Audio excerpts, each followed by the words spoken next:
그리고 안 자고 밤새면 어떻게 된다? 망한다. 네. 벼락치기로 마구마구 지식을 집어넣다 보면 절대 장기 기억화는 되지 않는다는 걸 어렸을 때 벼락치기 했던 경험 여러분들도 있으시죠? 아이가 중학생이 되니까 역시나 시험 때 벼락치기를 하더라고요. 예전에 라떼도 생각이 나고 사실 벼락치기 하다가 밤도 새워보고 그리고 그러다가 OMR 카드도 밀려보고 시험도 망해본 경험이 납니다.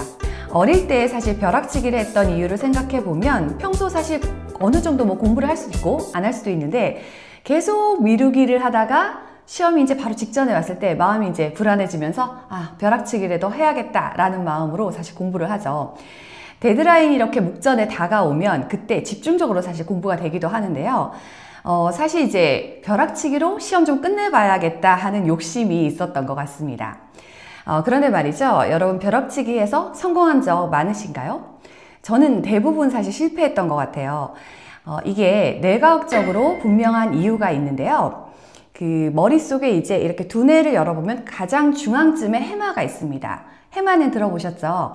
해마 모양같이 생겼다고 해서 이름하여 해마라 이름이 붙여진 뇌의 한 부분인데요. 이 해마는 그 단기 기억을 장기 기억으로 만드는 역할을 하고 그리고 새로운 학습을 할 때 가능하게 합니다. 이 사실은 그 1953년 한 환자가 이제 발작 증세를 보였을 때 해마를 적출하면서 알려지게 됩니다. 해마를 이제 빼냈더니 새로운 학습을 이 환자가 전혀 하지 못하고 그리고 기억을 하기는 하는데 단기 기억으로 잠깐 학습한 걸 외우고 바로 돌아서면 까먹고 이렇게 했던 거예요. 그래서 해마가 손상이 되면 이제 새로운 기억을 받아들일 수 없기 때문에 학습을 할 수 없고 과거에만 머무르게 되었던 거죠. 그 벼락치기를 하면 해마가 피상적으로 건성건성 학습을 하게 됩니다. 해마가 하는 역할이 그 신피질에게 어떤 이제 연결고리를 강화할 건지 아니면 약화시켜서 잘라버릴 건지 하는 약간 지휘관 역할을 하거든요. 그래서 이런 새로운 정보가 들어왔을 때 이거는 가치 있는 정보야 하면 장기 기억화하고 이거는 쓸모가 없지 라고 하면 이 기억은 지워버립니다. 만약에 이제 시험 직전에 하는 벼락치기가 신피질로 넘어가서 이제 연습할 시간을 줘야 되는데 그 연습할 시간이 없어요. 그래서 마구마구 이제 지식만 우겨 넣는 거예요. 근데 이때에도 만약에 학습 속도를 굉장히 빠르게 하면 그나마 약하게 연결고리를 만듭니다. 그래서 잠시 성적이 잘 나올 수도 있어요. 근데 바로 잊어버리게 되고요. 절대 장기 기억화 되지 않습니다. 특히나 만약에 아이가 밤을 새워서 이제 공부를 했다라고 하면 더 큰 문제가 발생하는데요. 잠잘 때 나오는 그 화학 물질이 장기 기억의 이 새로운 연결고리를 단단하게 이렇게 꽉 밀봉해주는 역할을 합니다. 바로 이 시냅스들을 이렇게 연결시켜서 강화하는 역할인데요. 벼락치기를 하고 이제 밤을 새우면 신피질에 유입되는 이 정보가 그대로 고정이 되지 않습니다. 신피질에 견고한 이 연결망을 일단 구축을 해야지 장기 기억화가 되고 아이가 다음에 또 관련된 내용을 시험 봤을 때 또 그 내용이 기억 속에 저장돼 있다가 나오게 되는 거죠. 그래서 이제 공부를 잘하기 위해서는 장기 기억화가 돼야 된다라는 건 인지하셨죠? 그러면 어떻게 된다? 신피질의 연결고리를 강화해야 한다라는 것이죠. 이렇게 하려면 이제 몇 가지 방법이 있는데요. 일단 가장 중요하게 기억할 점이 바로 인출학습입니다.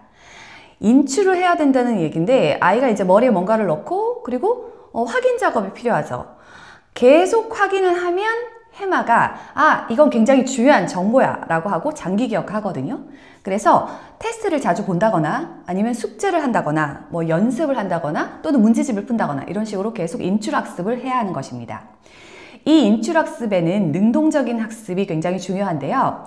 해마가 장기 기억화할 거다라고 결정을 하면 신피질에 일단 학습 내용을 저장한다고 말씀드렸어요. 그리고 해마는 선별 작업도 가능합니다. 여기서 더 필요한 정보가 무엇인지 자주 인출이 되어지면 선별 작업에서 더 중요하구나 라고 생각하고 더 오랫동안 장기 기억하는 것이죠. 여기서 이제 한 가지 더 이제 말씀드리면 인출에서도 능동적인 인출 학습이 필요한데요. 우리가 알고 있는 아는 것을 설명해 주기, 그리고 스스로 정리하고 요약하기, 그리고 문제를 풀기, 테스트하기 이런 것들이 됩니다. 아마 친구에게 설명하면 뭐 좋다, 아니면 선생님에게 다시 설명하는 거꾸로 학습 좋다, 이런 얘기는 많이 들어보셨을 거예요. 이런 것들이 좋은 이유가 바로 능동적인 인출이기 때문인데요. 또 한 가지 더 주의할 점은 뇌를 치열하게 학습하고 공부를 하게 합니다. 그리고 뇌를 충분하게 쉬는 시간을 갖게 해야 한다는 것인데요. 이건 잠이랑도 사실은 관련이 있는데요. 해마가 신피질로 정보를 넘기기 위해서는 쉬는 시간이 필요합니다. 그래서 아이가 신체 훈련을 좀 적절히 하고 회복하는 시간을 함께 해주면 학습 효율이 높아집니다. 이를테면 40분 정도 말하자면 빡세게 아이가 공부를 해요. 그리고 한 10분 정도는 편안하게 쉬는 시간을 갖습니다. 이 쉬는 시간도 아이가 뭐 춤을 춘다거나 아니면 가만히 명상을 한다거나 뭔가 쉬는 정말 시간을 가져야지 핸드폰을 보면 그 이전에 40분의 학습 기억이 전부 사라집니다. 자, 이제 시험 기간에 어떻게 한다? 일단 미리 공부를 하고 그리고 자주 합니다. 특히 느린 학습이 굉장히 좋은데요. 개념 학습의 경우에는 천천히 여러 번 반복적으로 공부를 합니다. 그리고 여기에 인출 학습을 하는 거죠. 시험 때만 공부하지 않고 아이가 이제 늘상 사실은 공부하는 태도를 가져야 되는데 시험 기간이 되더라도 신체 활동도 같이 하는 것이 아까 말씀드린 것처럼 훨씬 효율적입니다. 그리고 안 자고 밤새면 어떻게 된다? 망한다. 네. 신경세포 사이에 사실 그 시냅스가 이렇게 단단하게 아까 밀봉이 되지 않는다고 했잖아요. 그래서 잠깐은 사실 단기 기억화할 수 있지만 그 다음날 까먹거나 아니면 시험 치는 순간 다 까먹거나 할 수 있다는 거죠. 그래서 벼락치기로 마구마구 지식을 집어넣다 보면 절대 장기 기억화는 되지 않는다는 걸 아이에게 이론적으로 이렇게 설명을 한번 해주시면 좋을 것 같고요. 이번에 이제 이 컨텐츠를 하게 된 게 저희 아이가 이렇게 이 과정을 거쳐서 아이가 실패 경험을 했어요. 그래서 제가 밤새면 안 돼 라고 하지 않고 지금 말씀드렸던 이 정보들을 좀 찾아서 정리하면서 아이에게 왜 밤을 새면 안 되는지, 그리고 아이가 어떻게 공부하면 좀 더 효율적으로 공부할 수 있는지, 그리고 해마의 역할은 무엇인지, 그리고 학습이 장기 기억화되기 위해서는 어떤 과정을 거쳐서 장기 기억화되는지, 이 점들을 아이에게 알려주게 되었습니다. 자, 이제 아셨죠?